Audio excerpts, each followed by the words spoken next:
TurtleSense is a device that connects baby sea turtles to the Internet. The open hardware devices, the open source software, and the website that go with it are designed to help people know when sea turtle nests are hatching.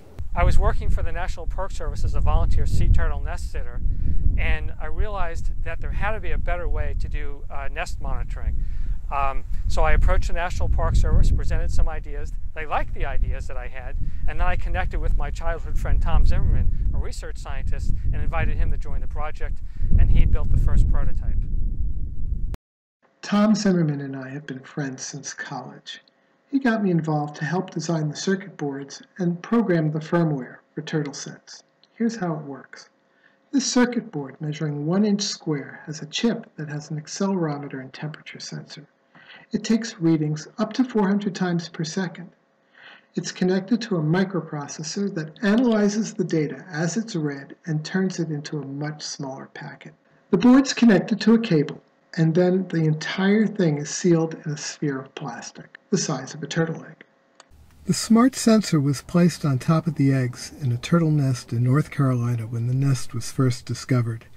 After a few days or weeks, a communication tower mounted on a bucket of cement is brought in to transmit the data from the nest over the cell phone network to our server on the Internet. Nothing much happens the first few weeks in the nest, so there's no rush to get it connected right away. I'm a retired electrical engineer.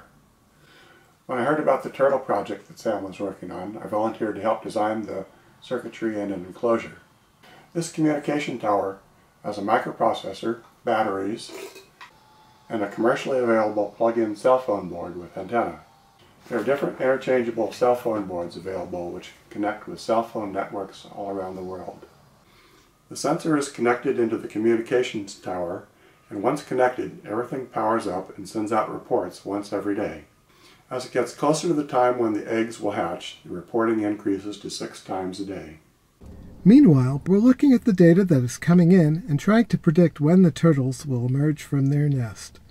Technically, it's really cool that I can be here in California on a laptop in a cafe, networking to a database in the cloud, which is receiving daily reports from nests in North Carolina. Even though I've been doing technology all my life, I'm still amazed at the power of connectivity.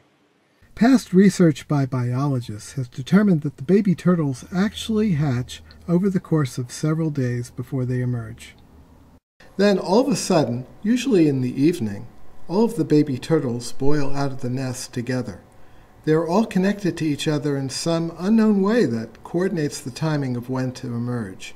There's little scientific research about the motion of eggs and hatchlings before they emerge, so we didn't know what we would see in the data. We strongly suspected that there would be recognizable disturbances recorded once the hatchlings were out of their shells.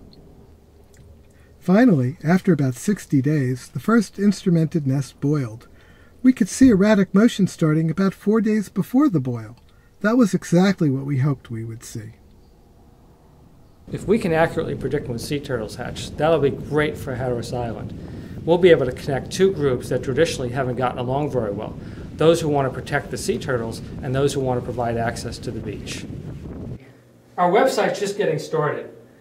We think this website is going to help connect people with sea turtles by predicting when nests are going to boil. People will be able to get a better sense of what's going on, and that should help stimulate ecotourism. This technology is actually interesting to researchers around the world already, and we think it has applications beyond sea turtles and with adaptations can be used to help manage other species.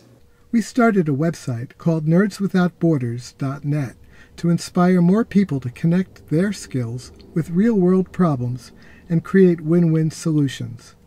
TurtleSense is Nerds Without Borders' first project. The most rewarding thing is that we're doing something positive for sea turtles. For centuries, the impact of man has knocked down their populations, and here's a chance to do something positive, and I think that's what drives almost all of us. Ultimately, we're trying to connect people with sea turtles so that we can all share the beaches in harmony, connecting all of us with the beauty and wonder of the natural world.